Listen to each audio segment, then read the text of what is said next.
Good evening, I'm Patricia Vallone with a CTV News update. Well, the county is busy preparing for the grand opening of several new schools. The Prince George's School District will welcome students to 5 new middle schools and 1 academy this upcoming academic year. County Executive Angela Alsobrooks and Superintendent Millard Howes toured the new Drew Freeman Middle School in Suitland today.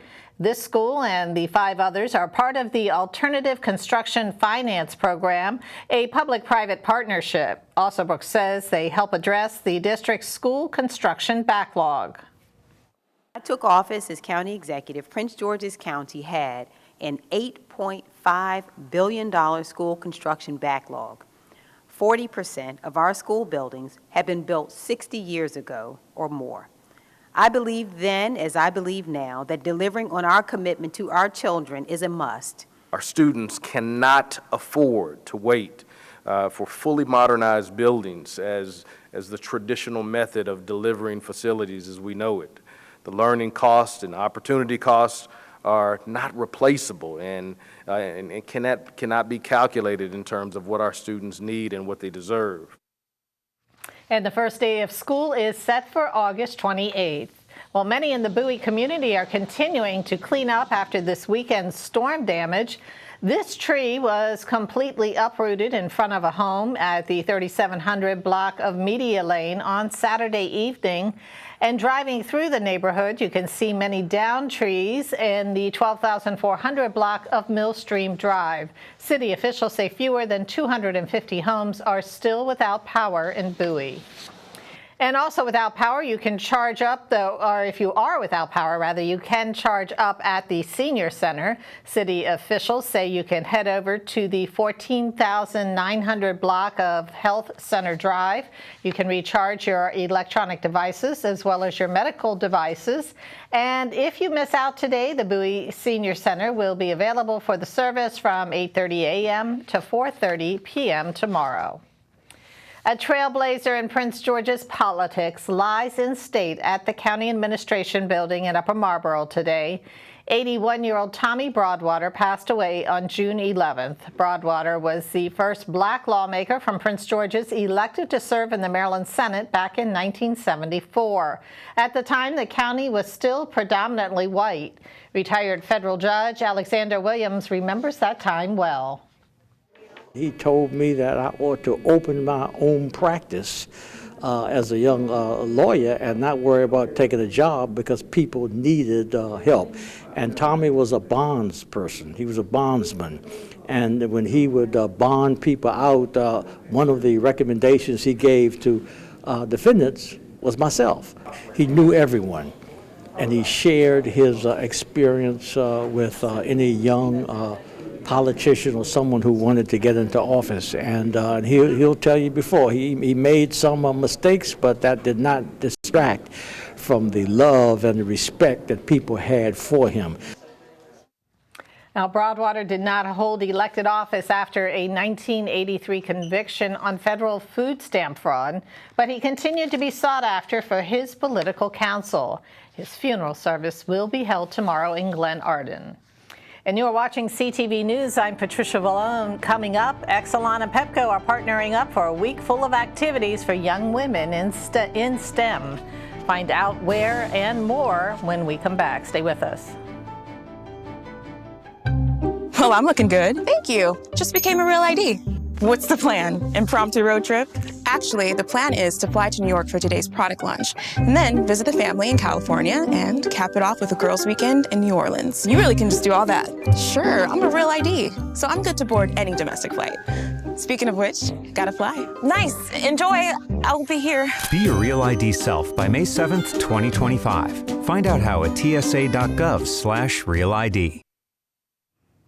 Welcome back. Well, Prince George's police are investigating a double shooting in Capitol Heights. It happened Saturday night just before 9:30 in the 8500 block of Ashwood Drive. Investigators say 2 people were shot. A woman survived the incident and is listed in stable condition, but a man identified as 43-year-old Isaac Jenkins of South Carolina died of his injuries. Police say it was not a random incident. And police are also on the lookout for a missing young woman. 21-year-old Deja Wilson was last seen on July 27th in the 6100 block of Surrey Lane in District Heights. She's 5'2" and was last seen wearing a brown shirt and blue pants. Anyone with information on her whereabouts is asked to call 301-516-5230. Well, young women are diving into the world of STEM in College Park. Exelon, Pepco, and BGE kicked off a STEM academy for local female high school students today at the University of Maryland. The program includes activities and networking opportunities in the fields of science and technology. This year, students will learn about the climate crisis and its impact on technologies and populations. This program is a part of that effort simply because we know that women, especially women of color, are underrepresented in this field, and we want to provide these young women with a safe space for them to pursue those interests and know that this is something that can be a part of their future and that's something they can be great at. So I'm interested in learning STEM because my long-term goal is to become an aerospace engineer. I chose this program because my guidance counselor told me about it. He thought that this would be a really good opportunity for me to get to meet some people in the STEM field and learn more about what I would be doing. And the Academy is just one part of a year-long program.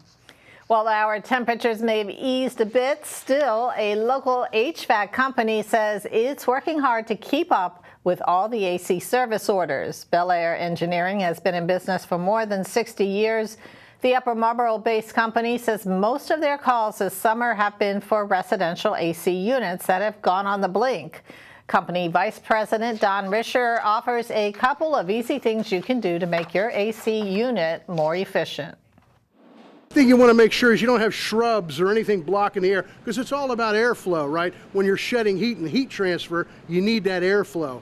So having a bunch of vegetation or a bunch of dust and dirt and what have you really tremendously affects how well it'll cool. And one thing you can do when it's really hot out is just gently spray some water on this coil, and you can actually feel the air that's coming out of the registers a lot cooler. It's pretty amazing, actually. Just give it a real nice, gentle soak on this outdoor coil. Huge difference, huge difference.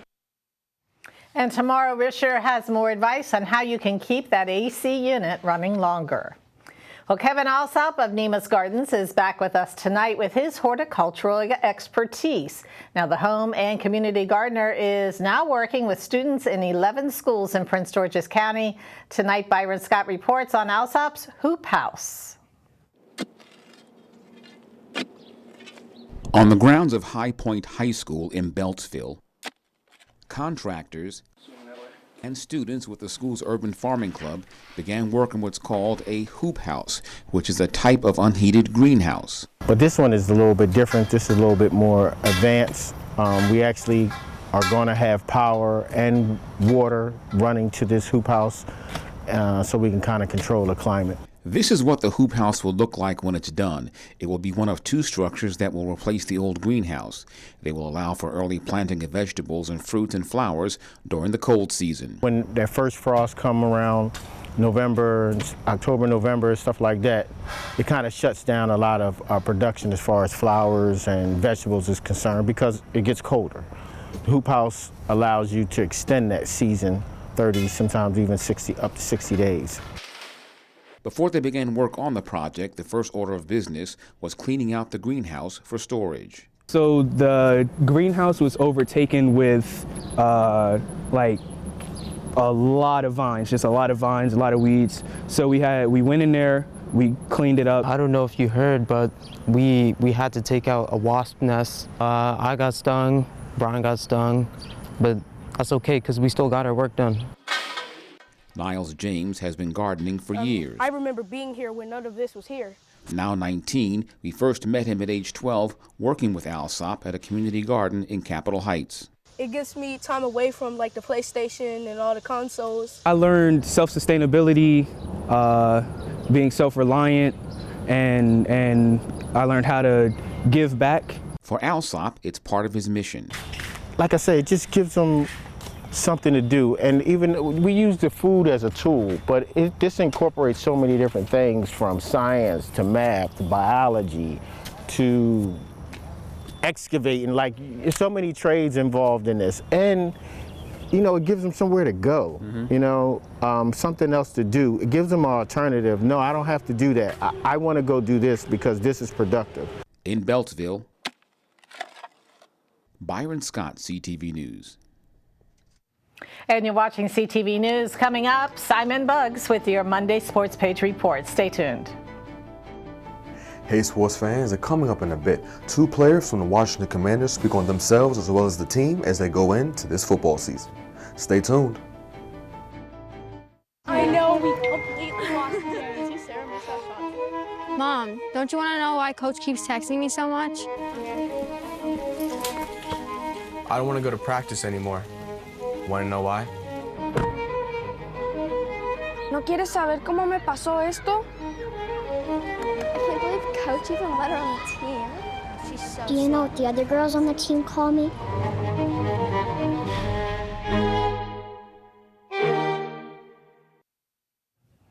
Thanks for staying with us. Well, this weekend, the Prince George's Department of Parks and Recreation unveiled a new multi-sport court at the Jesse J. War Center. It's a kid-designed play space that will provide hundreds of families a renewed place to have fun and be active. The new space was made possible through a partnership with Our Generation Foundation, Faithful to the Grind, and Kaboom.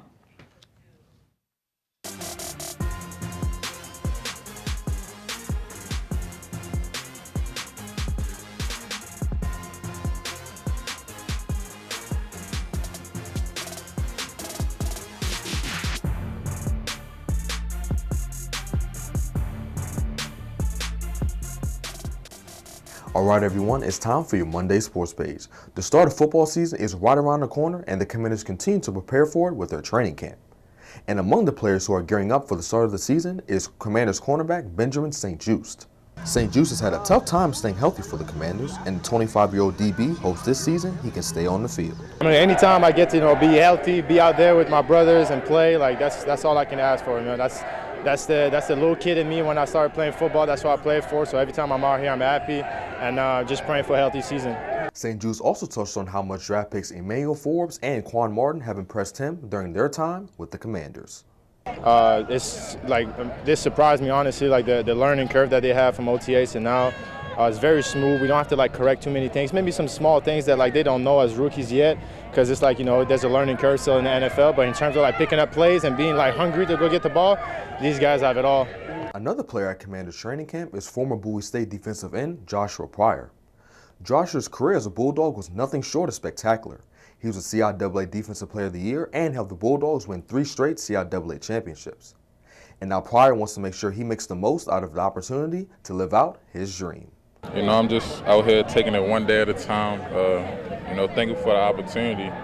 You know, right now I'm just trying to get in that playbook, making sure that I execute to the best of my abilities and make the most of everything. Pryor also credited the veterans for helping him become the best player he can be. All of the vets on the D-line, from John Allen to Payne to Young to, Sweat, pretty much everyone. Just picking their brains as much as I can, learning from all those guys, even Tuhill and FA and all them guys. So really just grabbing things from here and there and trying to put it in my arsenal to make myself the best. And that is your Monday Sports Page. Simon Buggs, CTV Sports. Thanks, Simon. Now we're going to get a quick check on our 3-day weather forecast. Tonight, mostly clear skies, lows near 66. Bright and sunny for the next 2 days. Highs around 84 Tuesday and 83 Wednesday. Thursday, partly sunny, possible thunderstorms and highs around 83. And that wraps up our CTV News update. Join us again tomorrow at 4:30. Have a great night.